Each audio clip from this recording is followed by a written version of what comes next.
이름으로 아멘. 아버지 하나님 감사합니다. 우리 주 예수 그리스도님 감사합니다. 저와 함께 하시는 사랑의 성령님 감사합니다. 성부와 성자와 성령의 이름으로 아멘. 지금 신상옥 단장님 말씀은 아주 저한테는 쉬운 길입니다. 제가 내세울 곳이 없기 때문에 항상 제 안에서는 그가 원하는 대로 해 주어라. 실천하다 보니 어려울 게 없습니다. 뭐든지 내가 끌고 가면은 힘들지만 그가 원하는 대로 해주게 되면 다 길이 나와 있잖아요. 그런 것처럼 그냥 집에 가는 날 붙잡고 같이 밥 먹자는데 얼마나 좋은 일이에요. 갑시다 한 것뿐인데 또 저렇게 과찬을 하시네요. 오늘은 이렇게 원장님께서 저한테 귀한 1시간을 허락해 주셨는데 좀 소홀히 하지 않고 최선을 다하기 위해서 집에서 이렇게 예수님을 모셔왔습니다. 예수님 저와 함께 하시죠. 오늘 여러분과 나누고자 하는 그 주제의 단어는 저는 역설, 역행이라는 상태로 묵상하면서 원고를 준비해 왔어요. 역설은 겉보기에는 모순되거나 불합리해 보이지만 실제로는 진실을 담고 있는 표현이나 주장을 의미합니다. 이러한 표현은 요즘 문학이나 정치나 또 어떤 철학 이런 분야에서도 많이 응용되기도 하죠. 우리 성서에서 예수님의 삶을 묵상해 보고 되면 아주 극명하게 잘 대비가 됩니다. 왕 중에 왕이신 예수님은 출생부터가 왕궁이 아닌 들판이었고 마구간이었고 그 탄생을 축하하는 축하객들조차도 세상의 왕과는 달랐습니다. 그 자체의 삶만 보더라도 얼마나 역설적인 삶을 사셨던 분인가. 예수님은 어떤 분이신가 라는 질문에 가장 잘 어울리는 답변 가운데 하나가 바로 역설을 살아가신 분이다. 저는 이렇게 말씀드리고 싶습니다. 예수님은 하느님이셨지만 그렇게 영광스럽게 세상에 오시지 않으셨어요. 혼인도 정상적인 출생이 아니라 아직 결혼도 하지 못한 처녀에게 잉태되셨기 때문에 임신 당시부터 눈총을 받는 그러한 실상을 가지고 이 땅에 오셨습니다. 또 태어나신 예수님 곁에는 아까 말씀드린 대로 고관 대작이 왕을 경배하고 축복한 게 아니었습니다.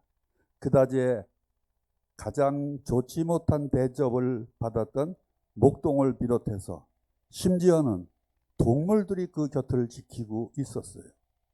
예수님의 제자들 역시도 어부나 세리 등 세상에서 손가락질 받는 그런 하층 계급의 사람들이었습니다. 결정적으로 예수님의 순환과 죽음은 인간적인 관점에서 봤을 때는 수치 그 자체였습니다. 사랑을 주었던 제자들에게는 배신당하여 그들은 모두 도망갔고 본인 자신은 십자가에 달려 돌아가셨으니 말입니다. 바로 그런 점에서 어떤 신학자는 예수님의 삶을 실패한 삶이라고 정의하기도 합니다. 그러나 하지만 역설적이게도 바로 그 실패의 삶 전 생애로 인해서 우리는 도리어 구원을 받았습니다. 이 얼마나 역설적인 예수님의 일생이었습니까? 그러나 예수님께서 가르치는 역설은 우리에게 한 가지 깨달음을 줍니다. 우리가 생각하는 행복과 하느님의 행복은 다를 수 있다는 사실을 말입니다. 가난하고 굶주린 이들이 행복하다고 할 때 사용되는 행복이라는 단어는 그리스어로 마카리오스라고 표현됩니다. 원래 마카리오스는 신들, 부자, 권력자들처럼 풍요로운 자들이 받는 그런 근심 없는 만족스러운 상태를 뜻하는 단어입니다만, 예수님은 누구한테 그 표현을 하셨느냐? 바로 빈곤함이, 가난한 자가 우리를 행복하게 해준다고 그 표현을 쓰셨습니다. 왜 그럴까요? 이를 여러분이나 제가 이해하기 위해서는 역설이 갖는 독특한 특징을 이해해야만 합니다. 역설은 상식적으로는 부조리하지만 직관적으로는 옳은 모순을 뜻합니다. 예수님께서 말씀하시는 역설은 우리가 우리의 상식, 우리의 부유함, 우리의 풍요로움이 아니라 오히려 우리의 눈에는 결핍이고 모욕이고 실패로 보이는 것들로 우리를 채울 때 삶이 참된 실체를 깨닫게 된다는 것입니다. 삶의 목표를 그 안에서 신앙적인 성숙을 이룬다는 것입니다. 우리가 망가졌을 때, 자신을 버렸을 때. 그러면 우리 천주교 신약 성경 안에서 예수님의 역설적인 가르침 몇 가지를 제가 추려봤습니다. 가장 먼저 생각나는 건 마태복음 5장의 산상설교 부분입니다. 여러분도 복음 때 늘 듣던 말씀입니다. 특히 복 있는 사람들에 대한 부분인데, 왜 예수님은 가난한 자, 애통한 자, 온유한 자 등이 복을 받는 내용을 내용이 복을 받는다는 그 내용으로 설명을 하고 있습니다. 이것은 반대로 세상과는 반대의 표현이지 않습니까? 세상에서는 거꾸로 힘있고 부유한 사람이 복을 받았다고 자평하고 인정하는데, 예수님은 정반대로 말씀하셨습니다. 가난하고 애통한 자가 복을 받는다고 하셨습니다. 그런 자만이 부르짖어 예수님을 찾을 수 있기 때문입니다. 또한 마르코복음 8장 35절에서 제 목숨을 구하려는 사람은 잃을 것이요, 나와 복음을 위해 제 목숨을 잃는 사람은 목숨을 구하리라는 말씀도 역설적입니다. 생명을 잃는 것이 오히려 얻는다고 하는 말씀은 일반적인 상식과는 반대가 되니까 말씀입니다. 또한 루카복음에서도 6장에서 너희는 원수를 사랑하여라, 너희를 미워하는 자들에게 잘해주고 너희를 저주하는 자들에게 축복하며 너희를 학대하는 자들을 위하여 기도하여라 하시는데, 이 역시 인간적인 감정과는 배치되는 가르침입니다. 보복 대신에 용서와 사랑을 실천하라는 메시지는 저에게 강렬하게 와 닿았습니다. 허나 말씀대로 실행하기는 참으로 쉽지 않았습니다. 성체강복 시간 복음, 마르코복음 말씀에서 우리 서프란시스코 신부님 말씀에서도 예수님이 얼마나 그 하느님의 뜻을 실천하는 것, 그 쓴 약 받아 드시기가 힘들었으면은 그렇게 인간적인 표현으로 말씀하시지 않았습니까? 내가 괴로워 죽을 지경이다. 나를 위해서 너희들 좀 깨어 기도하라. 3번씩 당부했는데 그들은 예수님의 그 쓰라린 고난의 그 순간에 함께하지 못했습니다. 예수님도 당신의 뜻을 죽이고 자신을 버리고 제 십자가를 지고 아버지의 뜻을 이루기 위해서 순명하기가 그렇게 쉽지 않았습니다. 그런데 하물며 인간인 저희야 얼마나 그 뜻을 순명하기가 어렵겠습니까? 그러나 억지로라도 하게 되면 복을 받습니다. 간단한 제 사례는 지난해 언젠가 한번 간증을 했습니다. 체험을. 제가 어려워서 누구한테 한 4천만 원 돈 빚을 내가지고 탑차를 사가지고 마석에 있는 세탁 공장에서 세탁 운송하는 그 일을 했어요. 빚낸 돈으로 차를 사가지고.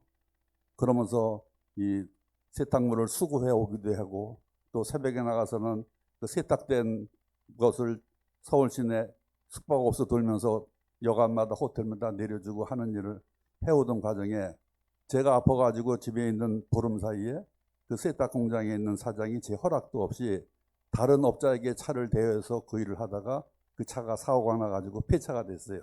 그러면 당연히 저에게 금년은 물론이거니와 그 차에 대한 차값을 돌려야 되는 상태임에도 불구하고 인간적으로는 이해할 수 없는 방법으로 뻔뻔스럽게 차값을 1년이 지나도 돌려주지 않고, 갈 때마다 미안한 구석 하나도 없이 없으니까 다음에 오라고, 없으니까 다음에 오라는 얘기를 듣고서 저는 1년 6개월이 지나는 동안에 분개해서 참을 수가 없었어요.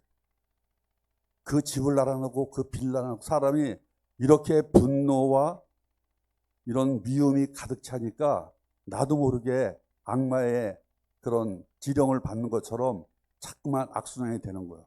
그 자녀를 그 친구를 내가 복수하기 위해서, 아까 얘기 나온 대로 보복하기 위해서 네가 나를 이렇게 피를 말려?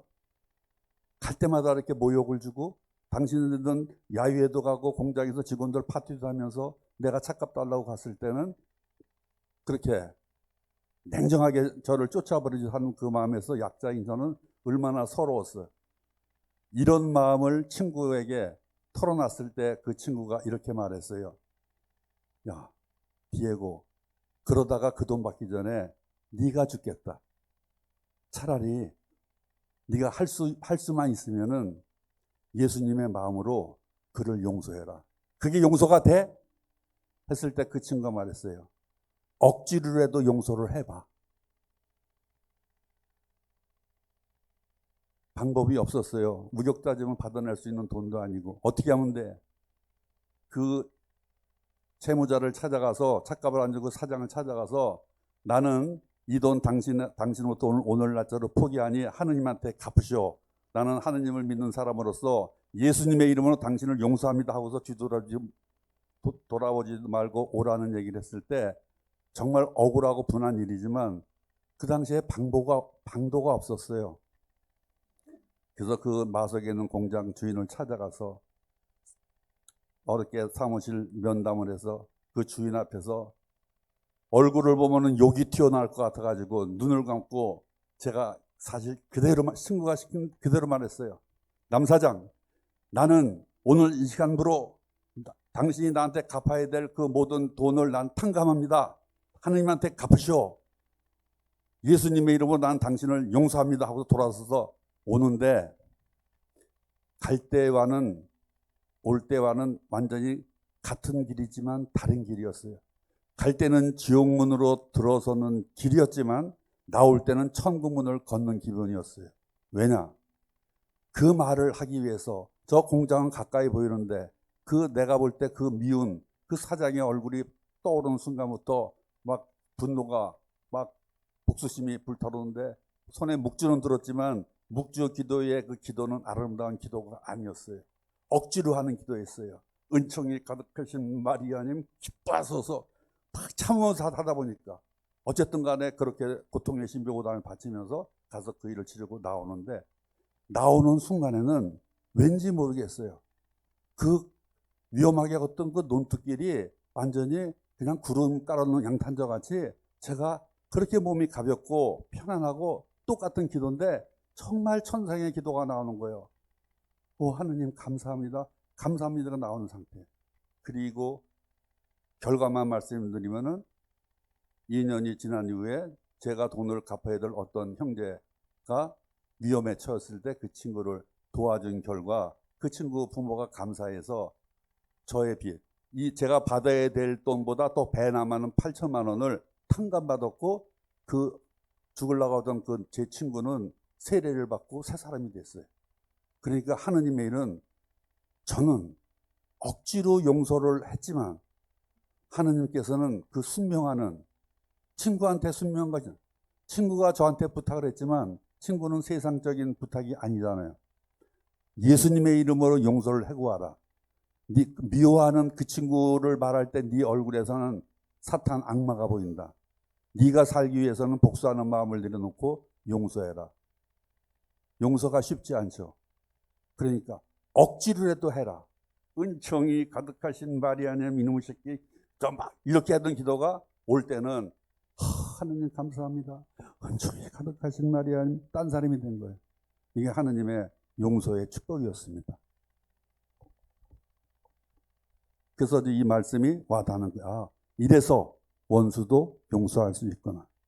너희를 미워하는 자들에게 잘해주고 너희를 저주하는 자들에게 축복하며 너희를 학대하는 자들을 위하여 기도하여라.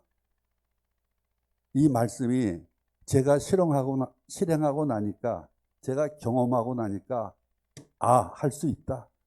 그분이 오시면, 성령께서 오시면 안 되는 일이 없구나. 마리아에게 수태고지 했을 때 가브리엘 천사가 했던 말, 하느님에게는 불가능한 일이 없다. 맞습니다. 아멘.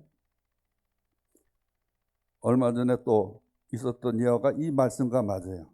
요한복음 12장 24절에 밀알 하나가 땅에 떨어져 죽지 않으면 한 알 그대로 남아있지만 죽으면 많은 열매를 맺는다는 말씀도 생명의 확장을 위한 자기 소멸, 희생을 통해 생명이 열매를 맺는다는 역설적인 교훈을 담고 있습니다. 내가 죽어야지 더 큰 열매를 맺는다. 세상에서는 내가 살아서 큰 위치에 올라야지 많은 자비를 베푸고 일을 행하는데, 예수님은 네가 죽어야지 더 산다는 그런 역설적인 표현을 하셨습니다. 이기심을 버릴 때 진정한 공동체의 형성이 가능해집니다. 내가 나에게 유익한 것을 버렸을 때, 내가 갖고 있으면 소용이 되는 것임에도 불구하고 기꺼이 예수님을 생각하고 내려냈을 때, 딴 사람이 아니고 내 자신이 아니에요. 오직 나에게 영원한 생명을 당신의 십자가상 순환과 죽음을 통해서 내 생명을 구원하신 예수님의 삶의 방식을 따라서 행동했을 때는 그것이 가능해요. 내 것을 어떻게 내려놓을 수 있어? 하느님을 의지했을 때 가능합니다. 지난달 우리 막다네나 강사님 강의할 때 잠깐 언급했는데, 그날 한 달 전에 그런 일이 있었어요. 어느 정말 정신적인 지체 발달 장애로 이렇게 돌봄 운영 공동체를 운영하시는 수녀님한테 어려운 부탁이 왔어요. 지금 이렇게 어느 이렇게 28살 먹은 자매가 교우는 아닌데 가정 폭력에 시달리고 이 장애고, 그래서 어디서 밥도 먹고 생활도 하고 교육도 받아야 되는데, 누가 우리 성동 장애인 복지관에 추천에 들어오려는데 돈 될 형편이 없어서 한 달에 그 이용료가 21만 원이 들어간대. 매월 21만 원씩 후원해 줄 수 있는 후원자를 그 디에고 회장님이 좀 연결해 주시면 어떻겠냐고 어려운 부탁을 드린다고. 그래서 저는 항상 대답이 그렇습니다. 항상 성직자, 수도자나 어느 또 교우들이 부탁했을 때 저는 부정적인 대답을 한 적이 제 기억에 한 번도 없어요. 안 됩니다. 저는 돈이 없습니다. 저는 힘이 없습니다. 할 수 없습니다. 이렇게 표현한 적이 한 번도 없었어요. 제 입에서 첫 번째는 누가 뭘 부탁해도 예, 알았습니다. 다 듣고 나서 그래요. 저는 힘이 없지만 기도하겠습니다. 똑같이 수녀님한테도 듣고 나서 알았습니다. 들었으니 기도하겠습니다. 그리고 정말 묵주 들고 기도하고 예수님 십자가 바라보면서 어떻게 할까요? 누구한테 할까요? 그러다 보면 떠오르는 사람이 있어요. 평소에 그 신부님은 인자하시니까 그 공동체 신부님한테 한번 문자를 드려봐야지, 이런 일이 있다고 한번 전화를 드려봐야지. 거기 또 공동체 어느 또 그룹의 어느 회장님, 또 어디에 또 기업에 또 어느 사회복지를 담당하는 그런 교우, 가능성 있는 세 사람한테 문자를 보내고 전화하는데 다 이루어지지 않았어요. 근데 자꾸만 머리에서는 하시래도 빨리 수녀님한테 기쁜 소식을 주고 싶어.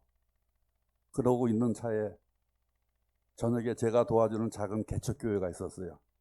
저한테 형님 형을 잘 따르는 그 동생이 있는 교회인데, 마침 금요일이라 거기 가서 철야기도 하다 보니까 정말 통성으로 기도하고, 주님 그 수년이 그 불우하고 가난하고 병들고 어려운 처지에 놓인 그 자매를 그 공동체에서 생활시키고 교육시키고 먹여주고 재워주고 하면서 하겠다는 그 수녀님의 아름다운 마음이 이루어질 수 있도록, 그 자매에게 복이 될 수 있도록 저를 통하여 한 달에 22만 원씩 그 생활비, 공동체 이용료를 보내줄 수 있는 사람을 하나 떠오르게 해달라고, 보내달라고 막 기도하고 있는데, 제 기도와는 뜬금없이 제 마음에서는 턱 이 소리가 들렸어요. 정말 실행하기 어려운 말씀이, 느낌이 가슴으로 왔어요.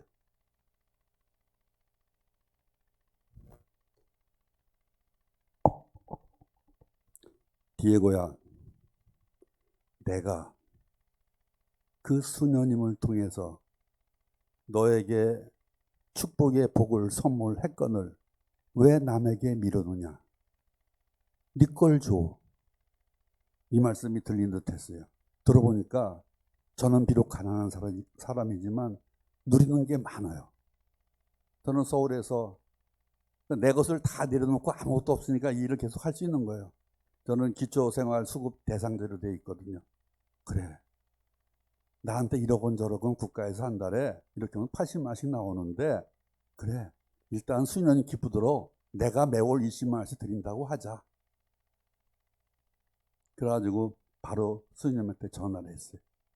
수녀님, 걱정하지 마십시오. 기쁘게. 제가 어렵게 하게 되면 수녀님도 부담 느낄 거 아니에요. 수녀님, 기쁘게 기쁜 소식 전합니다. 뭐예요, 회장님? 그러길래, 해결됐습니다. 어떻게 됐어요? 예수님이 하셨습니다. 제가 제 이름으로 그 자매 생활비 매달 20만 원씩 될 테니까 계좌번호 보내주세요. 아니죠, 회장님 보고 하라고. 그렇게 한 상태가 아니고 한데 부담스러워서 어떻게 하냐고. 아니에요, 수녀님. 저도 국가로부터 받은 이 큰 사랑, 하나님부터는 큰 축복에 저도 동참하는 의미에서, 어떻게 알아요? 이건 제가 수녀님한테 하는 얘기예요. 어떻게 알아요? 오늘 밤에 하나님이 날 데려가실지, 이게 빨리 이 기회에 저도 베풀고 싶습니다. 계좌번호 보내주세요. 제가 그 자매가 입소해서 있는 동안 제가 수급비에서 매달 보내드리겠습니다. 그래 끊었어요. 수녀님도 행복해하죠. 수녀님 문자 온 걸 보면 알아요. 얼마나 수녀님도 감독하고 행복해 하시는지. 디에고 회장님 문자를 보니까 정말 하나님은 살아계시군요. 기적입니다. 뭐 이런 표현처럼 들리는데 저는 더 기뻤어요. 추석 때 명절 때 갈비 한 장을 선물해 준 사람과 받은 사람과 누가 기쁘겠어요? 받은 사람은 먹고 난 상태로 그만이지만 준 사람은 그 기쁨 희열이 오래 갑니다. 그런 것처럼 내가 그때 교회 기도에서 그 말씀을 받고서 묵상된 것이 예수님 십자가성에서 성체, 성령, 예수님이 돌아가시면서 피와 물을 쏟으신 것처럼, 그래, 국가에서 나에게 주는 것은 생계비와 주거비야. 그러면 세상 사람이 볼 때는 그것은 자기의 생명이야. 근데 그것을 내가 띄워서 준다고 했을 땐 예수님 입장에서는 성체 성혈이야. 그래, 어느 자매가 죽어간다는데 내가 다 주는 게 아니고 예수님은 다 줬지만 나는 일부를 주는데 그거 뭘 못해? 이런 기쁜 마음으로 했을 때 마음이 홀가분했어요. 그래서 이제 그러면서 저녁에 다음날 아침에 이런 마음을 먹고 나서 저도 홀가분했고 얘기를 듣는 수녀님도 즐거웠고, 이 기쁜 소식을 들으러 우리 막달라나가 서울 집에 있었어요. 거기를 가서 주차장에 차를 딱 대는 순간에 전화가 왔어. 제가 활동하고 있는 한국빈체이쇼 회장님이에요. 형님, 어제 보낸 문자를 지금 봤어요. 무슨 말이에요? 상황을 얘기했죠. 이런 상황이 있어가지고 하는데 연락이 안 돼가지고 결국은 내가 해결했어. 수임한테 얘기해서 내가 매달 할 것 같더니 왜 그거를 형님이 하십니까? 빈첸쇼에서 하는 일이 그인데, 한국 빈첸쇼에서 애국도 돕는데 왜 그렇게 절박한 처지에 있는 자매를 돕는데 왜 그걸 형님이 하십니까? 걱정하지 마십시오. 제가 사무장한테 전화해 놓을 테니 사무장한테 계좌번호 주고 얘기하십시오. 그래가지고 그 일이 해결됐어요. 그 전에도 수녀님한테도 이런 운을 띄웠어요. 수녀님, 저한테 미안해하지 마십시오. 제가 하는 매달 하는 이것이 마중물이 돼가지고 또 다른 또 좋은 후원자가 나타나면은 저는 제가 후원을 그치면 됩니다. 그러니까 그냥 제가 마중물로 생각하고서 받아주십시오 하고서 얘기를 했었는데, 그것이 제가 첫 달치 내기도 전에 다음날 그렇게 뜻밖의 그런 기적 같은 일이 일어났어요. 나머지 또 하나는 보너스였어요. 그렇게 결정하고 났는데, 이 결정이 되기 전에는 저도 제가 한 달에 21만 원씩 한다는 것이 내적으로 부담이 되는지 저도 꾀를 부려서 머리를 썼어요. 왜 저와 같은 처지에 있는 사람들, 내가 하니 당신도 동참할 수 있느냐? 이렇게 세 사람한테 문자를 보냈는데 한 사람한테 답이 왔어. 들어보니까 딱한 처지인데 어떻게 하지? 형님 많이 하지 말고 5만 원만 할 수 있어? 두 사람만 더 해가지고서 이렇게 하게 되면은 될 텐데. 기꺼이 해지. 어떻게 하면 돼? 그래서 이거 계좌번호 어떻게 문자로 보내니까 이거 가지고 다음날 거기 북내면 농협에 가서 이 계좌로 매달 5만 원씩 형님 돈에 빠져나가게 하면 돼. 알았어. 그분이 21년 8월 17일 원주 교도소에 출소해서 저희 집에 있다가 지금 여주 어느 교회에서 봉사하고 있는 대도 조세영 씨입니다. 그분이 5만 원씩 매월 후원하기로 해서 답을 한 거예요. 그 수녀님을 찾아가서 얘기를 했어요. 수녀님, 한국 빈첸시오에서 매달 21만이 들어와서 우리 조세영 씨가 하는 5만 원을 그냥 포기할 게 아니고 자동이체 놨으니까 받으십시오. 이미 됐는데 왜 받아요? 하길래 아닙니다. 조세영 씨는 지금 훌륭하게 그 여주 그 중독자 치유 그 목사님 밑에서 봉사하고 있는데, 그분은 38년생으로 금년 87세입니다. 그분의 전생애 중에 반 46년을 옥에서 지낸 분입니다. 이분이 자신의 이름으로 가난한 자에게 매월 5만 원씩 자선할 수 있도록 수녀님이 후원금으로 이건 그냥 받아주세요. 그래서 우리 조세영 선생님으로 하여금 당신의 죄를 하늘에 기어 갚는 자선의 공덕을 쌓을 수 있도록 받아주십시오. 그렇게 했을 때 언젠가라도 우리 대도 조세영 선생님이 돌아가시면은 그 자녀들이 올 거 아닙니까? 그 하나밖에 없는 아들이 있어요. 그 아들한테 저는 자신 있게 말할 수 있습니다. 아무개야, 세상에서 손가락은 네 아버지는 이런 분이었지만 사실 출소 이후 지금 있는 동안에 네 아버지는 이런 삶을 살았다. 중독자들의 손과 발이 되고 그것 공동체의 가장 고령자가 봉사를 받아야 될 노인의 입장에서 그 젊은 알코올 중독자, 마약 중독자, 추방자 이런 사람들을 손발이 돼주고 간병해주고 하면서 훌륭한 일을 하셨단다. 그것뿐인지 아니? 어느 자매가 이렇게 어려운 일이 있을 때 아무도 모르게 뒤에서 이렇게 5만 원씩 매달 지금 몇 년째 후원하고 계십니다. 그러니까 너희 아버지는 참 훌륭한 분이시란다. 이렇게 자녀한테 희망을 주고 싶었어요. 그래서 그분도 그 자선에 동참해서 지금 그걸 하고 있습니다. 이것이 이런 면에서 보게 되면 어떻게 보면 이것도 역설적이잖아요. 정작 부자는 쉽게 할 수 있는데 내가 말했던 부자는 거절하고 가난한 자가 앞장서서 동참을 했고, 그런 면에서도 그런 분들은 정말 저한테는 스승 같은 분이십니다.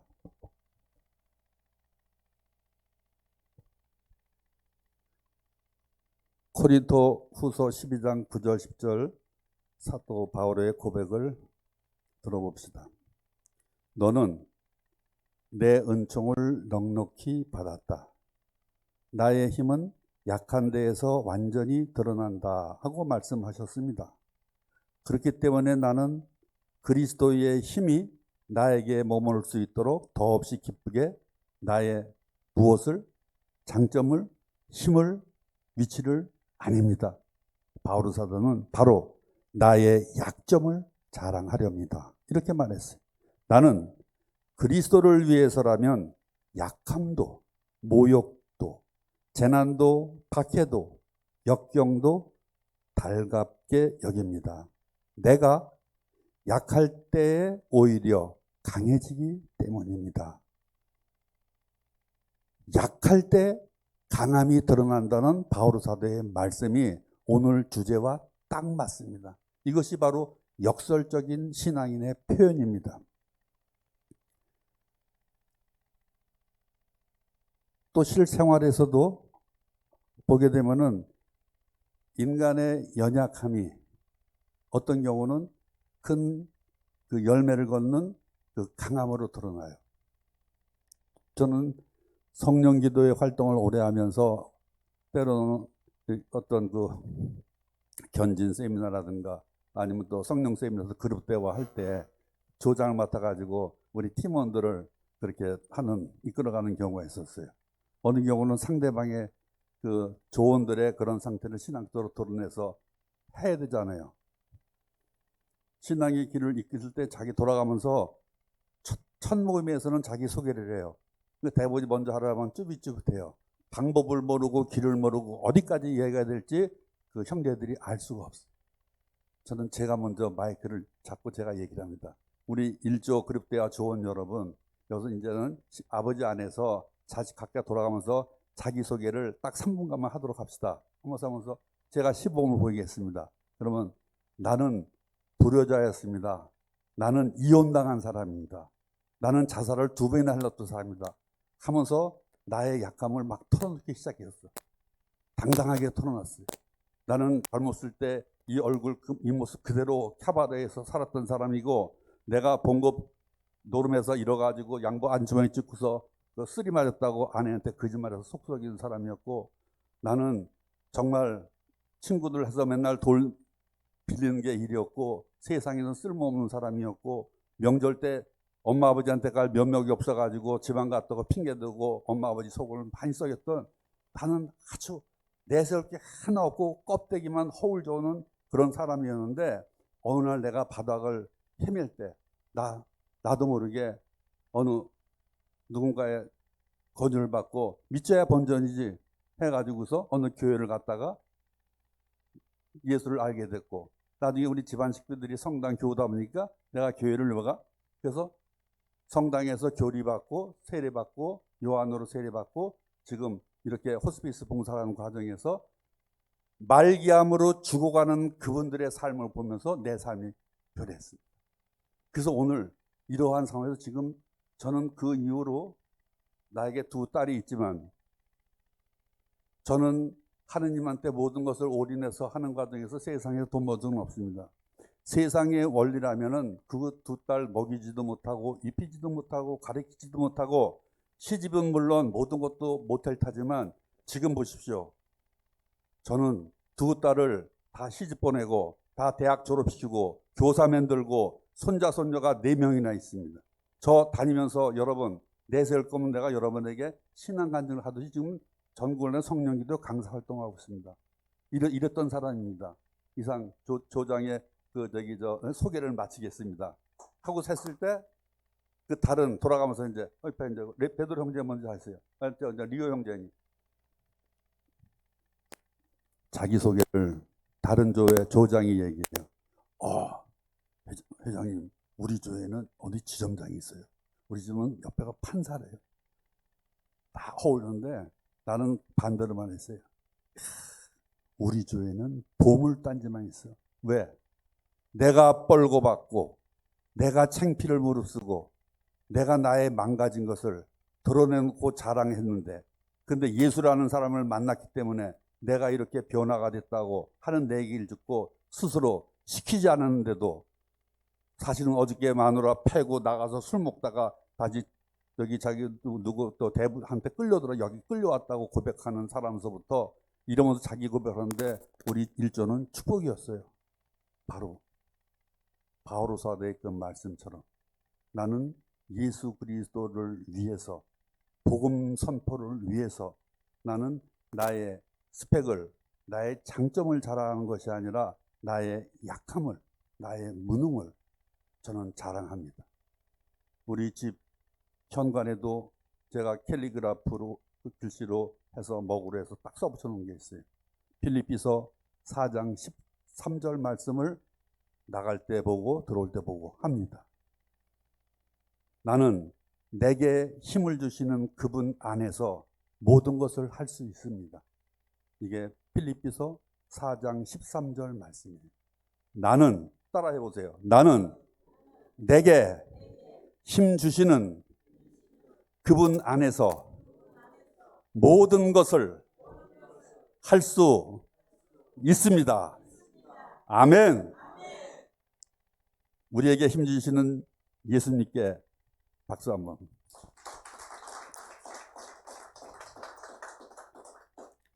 저는 지난번에도 언젠가 얘기했지만 저는 예수와 인연이 없었다면 저는 남봉꾼이고 도박꾼이고 저는 알코올 중독가 됐을 거예요.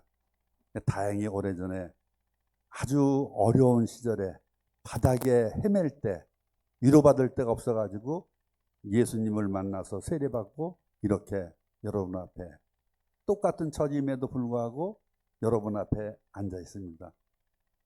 하느님의 일은 알 수가 없어요. 언제 내가 우리 정태돌 형제님 그 자리에 앉고 우리 형제님이 강사 입장에서 지난 날을 이렇게 하면서 특강하게 될지 알 수 없는 거예요. 전 뒷모습에서 아까 우리 형제님 복사 쓰는 모습이 이렇게 그냥 굉장히 거룩하게 보이더라고요. 그런 것처럼 여러분 한 분 한 분도 분명히 하느님 안에서는 큰 몫을 할 수 있습니다. 여러분의 어떤 잘못된 이력, 과거 모든 것이 아까 우리 그룹대화 조장으로서 조언들한테 한 것처럼 주변에 있는 사람들한테 나를 보러 왔을 때 나의 잘남을 보이는 게 아니라 나의 부족함을, 내가 그 안에 있을 때 겪었던 모든 걸 통해 가지고 하는 것. 오늘 저희들 집에서 7시에 나와가지고 11시 대구교도소 접견 이야기돼 있어가지고 오는데 지금 32년째 복역 중인 무기수예요. 그분이 지난번 편지에서 이 고백을 했어요.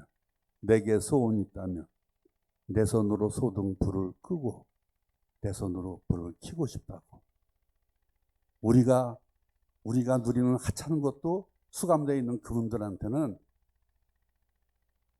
꿈도 못 꿀 수 있는 복이에요. 그러니까 지금 여러분들은 걱정할 게 하나도 없어요. 그죠?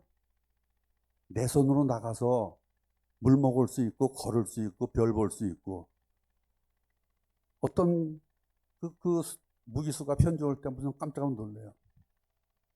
나는 저 녹슬은 쇠창살 밖에 흐르는 이슬비를 볼 수는 있으나 맞을 수는 없습니다.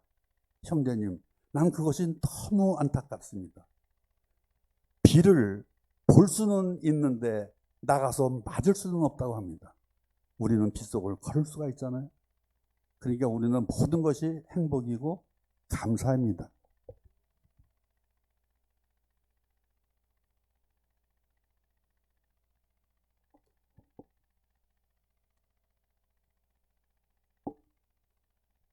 성경에는 그 역설적인 표현이나 그 상태가 많이 나옵니다.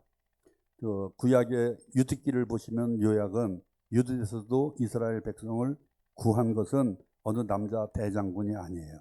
바로 그 과부 유딧이 화장을 이쁘게 하고 해서 그 아시리아 군대의 대장군 홀로페르네스의 머리를 타고 자려 넣어가지고 오는 거 아시죠? 네, 성경의 구약에 있습니다. 이런 것처럼 하느님의 구원 역사는 전혀 예상치 못한 방식으로 그 유대인들 손가락질하는 사람 취급하는 과부를 통해서도 이 역사를, 구원의 역사를 이루어 가십니다. 이것도 역설적인 표현의 한 방편이 되겠죠. 성공하기 위해서 사람들은 많이 배우고 높은 자리에 올라가라고 하지만 우리의 스승 예수님은 이렇게 말씀하셨습니다. 지배자가 섬기는 자다. 마르코복음 10장 43절 44절 말씀이에요. 너희 가운데에서 높은 사람이 되려는 이는 너희를 섬기는 사람이 되어야 한다. 너희 중에 으뜸이 되고자 하는 이는 모든 이의 종이 되어야 한다. 세상의 가르침과는 완전히 상이하죠. 세상에서는 권력이 있고 높은 자가 지배하는데 예수님은 몸소 허리에 띠를 두르고 수건을 걸치고 발을 씻어주면서 가르쳤어요. 내가 섬김받으러 온 게 아니라 이렇게 섬기러 온 것처럼 높은 자가 되겠다는 너희들도 이웃을 내 몸처럼 이렇게 섬겨라. 몸소 시범을 보여주셨잖아요. 그러니까 지배하려는 자는 지배할 생각을 내려놓고 그들을 섬겨라. 첫째, 높은 자리에 앉지 말고 낮은 자리에 앉아라. 꼴찌가 되는 자는 꼴찌가 스스로 꼴찌의 말단의 자리에 내려가는 사람은 사람들이 그 사람의 덕행을 보고 손잡아서 높은 자리에 앉힐 때 그게 하나님의 위협이 아니겠느냐. 이거를 요약을 하게 되면은 그 역설은 인간적인 논리를 초월합니다. 우리 신앙의 진리는 계산적인 사고로는 어떻게 포착할 수가 없습니다. 또 역설적인 그런 표현이나 행동에는 상호작용을 하고 있습니다. 겉보기에는 모순적이지만 속은 숨은 영적 조화의 융합체입니다. 실천적인 변화를 하기 위해서는 우리가 지금 제가 말씀드렸던 이 역설의 이런 사례를 지식이 아닌 삶의 방식으로 우리도 실천해야 됩니다. 이 모든 역설적인 가르침이 궁극적으로는 하느님 나라의 가치를 드러내는 것임을 강조해서 저는 말씀드렸습니다. 세상의 기준과 하느님 나라의 기준이 다르다는 점을 상기하시면서 신앙인으로서의 삶의 방향을 이 시간 재조명해 보시는 기회가 되기를 바랍니다. 성경 속의 역설은 인간의 이성 한계를 드러내면서 동시에 신적 지혜의 문을 여는 열쇠가 되기도 합니다. 이렇게 또 말씀드리다 보면은 이 성경 안에서도 이런 여러 가지 역설의 모티브를 찾을 수가 있는데 역행적인 방법으로도 하느님의 일을 실천하는 두 분의 성인 성녀가 있죠.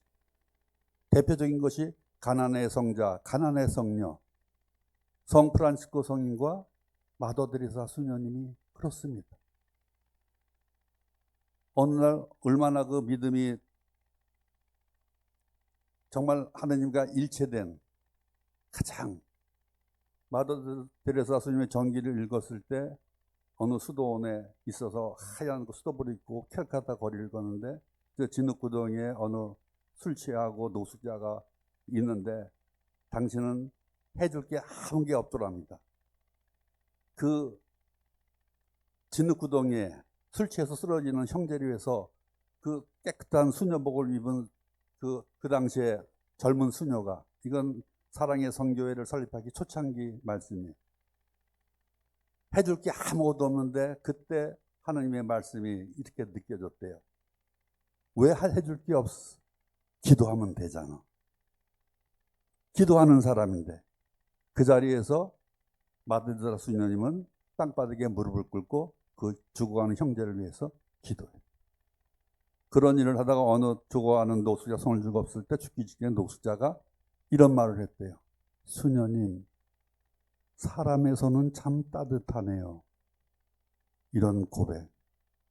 소외받고 왕따 당했던 그 노숙자가 수녀님이 잡아주는 손에서 사랑의 향기를 고백을 한 거예요. 사람의 손은 따뜻하구나.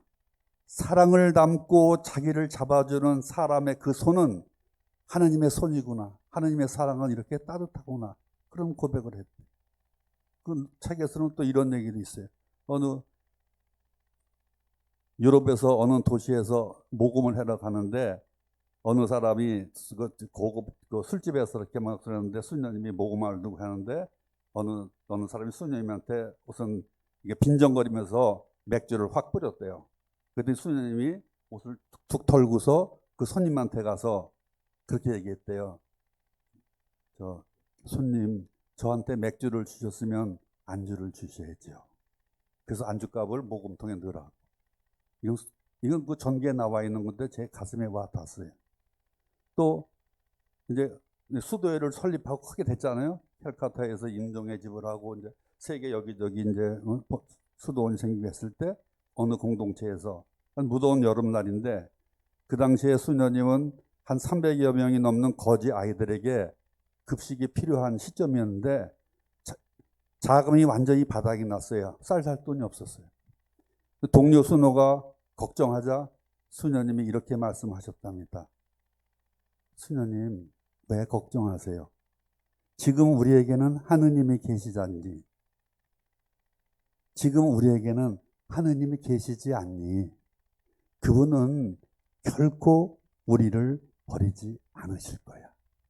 그 말을 하는 순간에 한 기업가가 트럭에 가득 찬 우유와 빵을 기증하러 나타났습니다. 이 사건은 그 수녀님의 믿음이 바로 기도로 응답된 사례입니다. 이것은 그 마더 데레사 수녀님이 신학을 체현하는 그런 계기가 됐다고 했습니다. 수녀님도 그 얘기, 동료 수녀의 걱정을 얘기할 때 왜 걱정이 안 되겠어요? 그러나 믿음, 느낌 그대로 수녀님 왜 걱정해? 우리한테는 하느님이 계시잖아. 하느님은 결코 우리를 굶으시지 않으실 거야 하는 순간에 그 마당으로 트럭이 들어오더라 합니다. 정말 이거는 역설적인 신앙의 효과입니다. 이거를 바꿔 말하면 물질적 빈곤은 영적 풍요를 낳습니다. 가난의 그 현장이 아니었으면 하느님의 응답인지 체험할 수가 없었어요. 내가 돈 주고 쌀을 사 먹었으면 하느님의 사랑을 감지할 수가 없어요. 그래서 가난한 사람은 복이 있다. 하늘나라가 그들의 것이다. 하시는지도 몰라요. 또 반대로 인간적인 무능은 초월적 능력에 전적 의존케 합니다. 무슨 말인지 아시겠죠? 인간적으로 능력이 없을 때 신에게 매달리게 된다 이겁니다. 인간적 무능은 초월적인 전지전능한 자의 전적으로 그때 의존케 된다. 그래서 1950년 당시 수녀님의 그 공동체는 12명으로 시작했는데 현재는 5,000명 이상의 수녀가 139개국에서 활동하고 있습니다.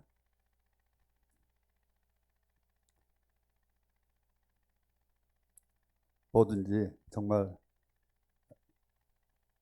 아까 그 말씀드린 대로 누군가가 나에게, 여러분에게 SOS 할 때 절대 거절하지 마십시오. 여러분에게 손 내미는 사람은 여러분이 하느님 체험을 할 수 있게 기회를 주는 사람이에요. 역설적으로 제가 겪어보니까. 그럴 때는 그 연결고리를 차단하지 말고 예 들었으니까 예 알겠습니다. 그러나 저는 힘이 없지만 제가 기도하겠습니다. 이렇게 했을 때 하느님께서 그 끈을 연결해 주시거나 그 일을 이룰 수 있도록 그 능력을 주십니다. 전 여러 가지로 그런 체험을 많이 하게 됐습니다.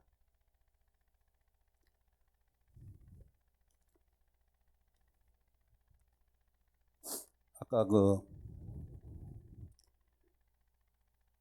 물질적인 결핍이 영적 풍요를 낳고 어떤 갈급함의 현상을 땡겨준다고 하는데 이건 소설 같은 얘기인데 하나 여러분한테 들려드리면서 오늘 강의 마무리하겠습니다. 이 사례는 대구교도소에서 접견을 마치고 양산을 내려오는 1시간 40분 사이에 있었던 일화이기 때문에 지금 이 얘기는 따끈따끈한 실화입니다. 서울에서 지금 시기적으로는 봄꽃을 볼 수가 없었어요. 근데 서울서 저기 선산을 지나서 이렇게 대구 쪽으로 내려오면서 막달레나가 옆에서 얘기를 했어요. 저거 봐, 저거 뭐야? 저 산수유야. 여기는 벚꽃도 폈네. 조금 오다가 보니까 뭐가 있냐면, 야, 이쪽에 개나리가 폈어.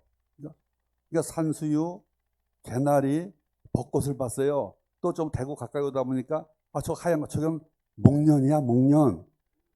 예, 목련을 봤어요. 그래서 우리가 뭐라고 표현했냐면은 하느님 감사합니다. 이때 감사는 하느님 감사합니다. 80이 넘은 무기수를 기쁘게 해주려고 일주일 전에 접견 예약을 해서 오늘 이 대구 교도소를 가는 이 길에 하느님은 우리에게 당신의 꽃으로 다 막달레나, 내 안에 막달레나를 기쁘게 하시는군요.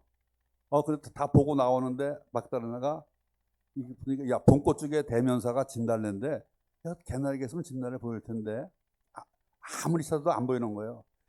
대구 교도소를 출발해가지고 어디 이제 외곽까지 오는데 칠곡축에서 뭐 지나서 오는데도 안 보이는 거예요. 그때 어두 터널을 지나면서 저도 모르게 이 얘기가 나왔어요. 진달래를 찾는데도 안 보이니까 저도 모르게 운전하면서 하느님, 내 아내를 기쁘게 해주고 싶습니다. 산중 어느 자락에 당신이 진달래 한 송이만 피워서 보게 해주십시오. 그렇게 말하고 운전해서 터널 빠져나오고 얼마인데 대고 막다 진달래 저는 못 보고 지나갔어요. 그게 거짓말 같았어요. 내 기도에 응답적으로 맞춰주는 줄 알고. 진짜 정말 봤대요. 진짜 키가 크고 진짜 나무같이 이렇게 그런 진달래 구멍이 봤어. 그러는 거예요. 그래서 운전 야 신기하다 하는데 뭐가 탁 지나는 탁 보니까 진달래예요. 거기는 진달래 꽃이 있을 자리가 아니에요. 고속도로 갓길 옆에요. 산자락도 아니에요. 그런데 생긴 모습이 정말 진달래 조금 키 작은 꽃이 아니라 진달래 나무였어요. 진달래 꽃이 선명했어요. 막 봤어요. 못 봤대. 지나갔어. 그러면서 우리는 생각했어요. 이거는 자연적인 현상이 아니라 이게 신적인 체험인가 보다.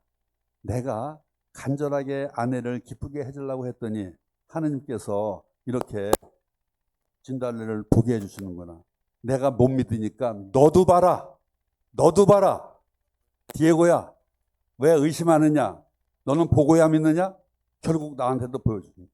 그리고 내려오면서 산중에서 진달래를 많이 봤으면 이건 자연적인 현상이라고 우리가 치부했을 거예요. 밑으로 내려가면서 온도가 높으니까 진달래가 많이 폈네. 먼저 본 것뿐이 했을 텐데 정말 그 진달래를 한 번씩 보고 나서는 그것이 전부예요. 그래서 기쁘게 여기까지 올 수 있었습니다. 그러니까 그 일을 다 하고서도 저희들은 서정혁 신부님 미사에 참여할 수 있었고 성시간도 함께 할 수 있었고 보고 들은 거를 지금 이렇게 증거할 수 있게 돼서 저는 행복합니다. 영광성으로 마치겠습니다. 성부와 성자와 성령의 이름으로 아멘. 영광이 성부와 성자와 성령께.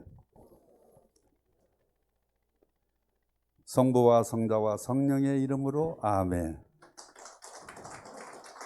오늘 성모 울타리 1회 우리 밀빵 보고 계십니다. 이 빵이 참 빵 잘 만들어요. 참 진짜 고소하고 맛있어요. 근데 우리 여기 빵은 내가 먹으면 아무 탈이 없어요. 그래서 좋은 줄 알아요. 여러분들 이 빵 한번 구입해서 드셔보세요. 그러면 아주 건강한 빵. 아이들 요즘 너무 방부제 많이 들어간 빵들 먹으면요, 그게 이제 환경 호르몬하고 연결돼갖고 애도 못 낳는 거예요. 그 중고등학교 때 다 망치는 거예요. 이렇게 건강한 빵, 귀양 먹을 거, 우리, 진짜 맛있다.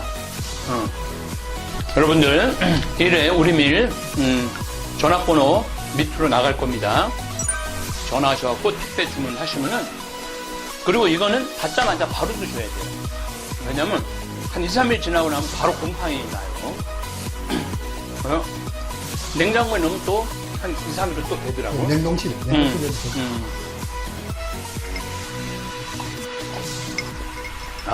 진짜 맛있네. 여러분들, 양산 성모 울타리 1회 우리밀 하느님께서 마련해 주신다, 그런 뜻이죠? 예. 하느님께서 마련해 주신다 그래서 1회 우리밀 빵 많이 애용해 주시기 바랍니다. 맛 좋고 미